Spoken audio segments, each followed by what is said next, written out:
Hey everyone, my name is Tristan and welcome to my workshop. This video is a collaboration with Jaden from the Foam Armory YouTube channel. What we decided to do for our collab is a craft-off. Essentially, we pick a theme or movie and build something from it. What we chose is to build something from the Lord of the Rings universe. And we made a couple of rules to follow. First rule, build something from the movies, either the Lord of the Rings trilogy or the Hobbit trilogy. Second rule, it can't be a helmet. We both built so many helmets and it's time to do something different. Third rule, the build has to include EVA foam, and this shouldn't be a problem for me. And the final rule is of course to have fun. So with that established, there is something from the Lord of the Rings that has been on my list for a while now, and it's an URUK-HAI sword.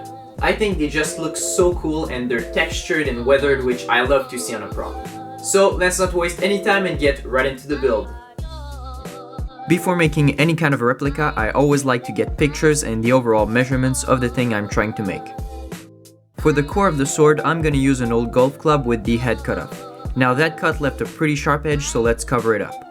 I'm just using duct tape, wrapping it around multiple times and folding the excess width over the edge. Keep in mind that this sword will never be used for LARPing or combat of any sort. The length I found online for this sword is 31 inches, but I'll mark the golf club at 30 inches to give myself a ½ inch extra on each end. Using my Dremel with a metal cutoff wheel, I first remove the rubber grip. When that's done, I cut off the excess length on the 30-inch mark.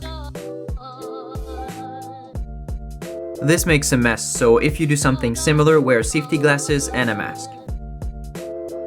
This cut also leaves a sharp edge, so I give it the duct tape treatment.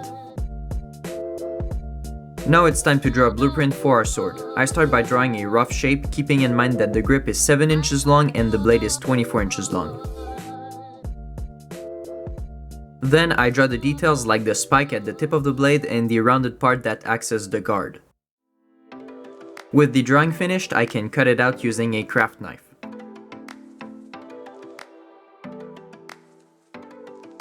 And this is what the final blueprint looks like.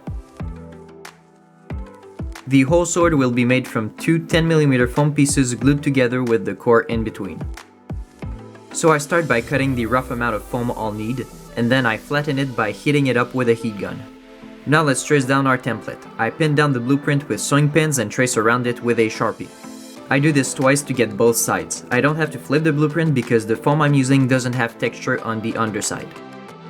When I'm done, I take out a sharp box cutter and start cutting out my pieces. The golf club will get embedded between the pieces in a channel, so I have to mark out where to make it. I simply trace around the core with a Sharpie, and to make sure the other side is at the exact same position, I shove sewing pins through the pieces on the corners and along the length of my Sharpie marks.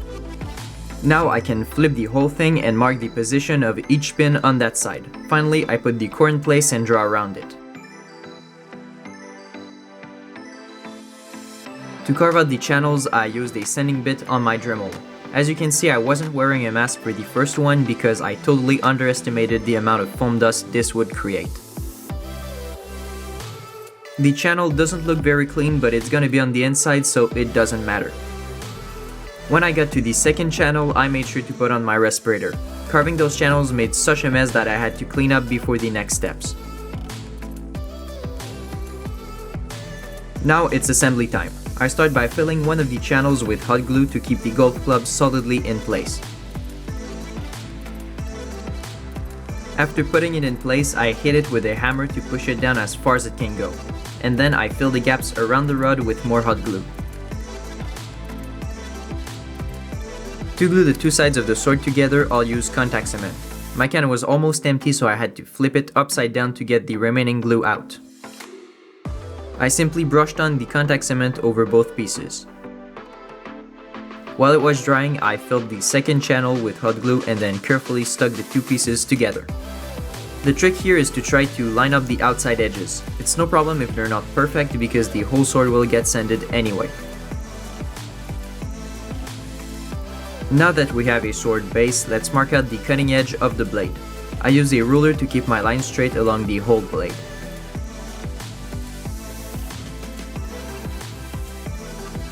Now it's time to carve out the cutting edge of the blade. I start by removing as much as I can with my box cutter, being careful not to remove too much.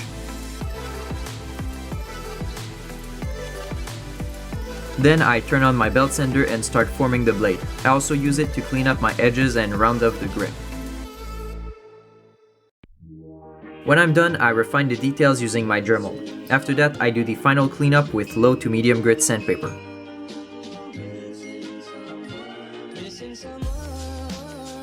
At this point, the sword looks pretty great, but it also looks new, which is not what I'm going for. Using my Dremel, I carve cuts and gashes into the blade to make it look old and give it more interest. Now it's time for the last piece, the leather wrap on the grip. I'm simply using 2mm foam and gluing it down with hot glue while I wrap it around the grip. Then I cut the excess and glue down the end. To make it look old, I scuff it with sandpaper and heat seal it to make it lift up from the surface.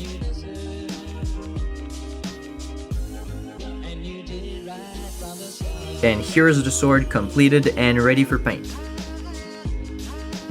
To seal it, I'm using Flex Seal because it leaves a cool texture that looks very similar to hammered metal. I spray one very thick coat, and this stuff is really nasty, so use it outside and wear a respirator. With the sword sealed, it's time for painting. I start with one coat of black just to hide the rubbery look of the leak seal. One good coat will do the trick.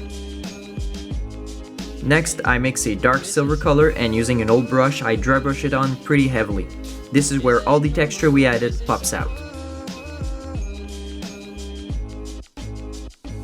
Now let's make that blade look rusty. I start by dabbing on brown over some areas and then I go over the brown with burnt sienna and orange very selectively.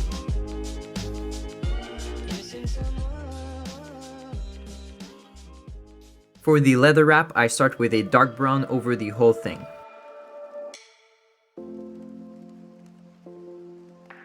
After that, I dry brush burnt sienna, followed with a mix of yellow, brown, and white.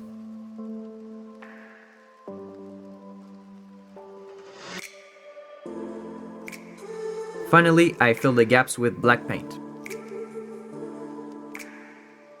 And now you should have your own Lord of the Rings URUK-HAI sword.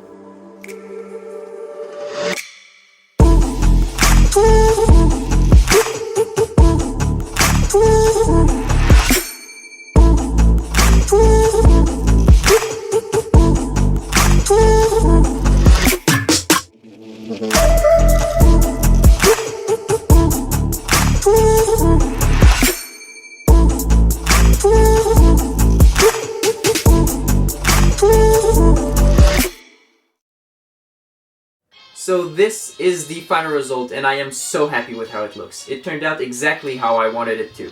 But the real judge here is Jaden, so let's see what he has to say. It's time for us to take a look at Tristan Maker's photos. He has sent me his build. I do not know what it is, and I am very excited. Oh my gosh, he made an URUK-HAI sword. Oh, that is beautiful. He did a great job. You know, I did think about doing a sword like this, but I was super worried I wasn't going to be able to get the right kind of texture out of it, and he has really gone to town. That blade looks gnarly, but it's still really well sharpened. Yeah, you nailed the scale there for you. It's got a really good feel, not just as a one-handed piece, but I could see you wielding that with two, which is really cool. Oh, the grip on that is gorgeous. You got some great texture out of, I'm assuming that's foam and not actual leather. That's a really well done grip. It's a little glossy overall, but I kind of like it, especially as it relates to the whole blade and the rust you built in there. There's just a lot of good texture in there. And frankly, all of Sauron's minions have that sort of grit and grime and texture, and I think you really nailed that here. Oh, and the point on the trailing edge is just gorgeous. This is really well done. Alright, I'm pretty happy with that.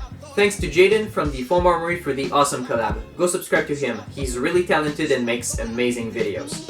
Now this is the end of the video. Thank you so much for watching. If you enjoyed, you can leave a like and subscribe to my channel for more cool stuff like this. Also, make sure you go watch the build he made for the craft off. It looks amazing. Thanks again for watching, and I'll see you in my next video. Bye.